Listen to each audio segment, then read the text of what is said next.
Hello বন্ধুরা, শারদীয়ার আগাম শুভেচ্ছা জানিয়ে ছোট্ট একটি ব্লগ ভিডিও আপনাদের সঙ্গে শেয়ার করছি।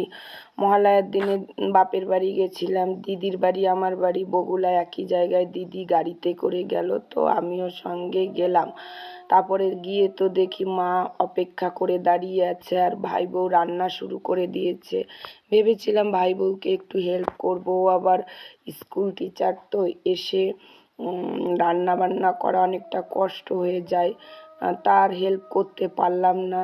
ও রান্না শুরু করে দিয়েছে, যেহেতু আমার একটু যেতে দেরি হয়েছে, রাত করে ফেলেছি। তারপরে তো ও চিকেনটা রান্না করলো, চিকেন কষা আবার দারুণ সুন্দর করে, খেতে ভীষণ টেস্টি লাগে।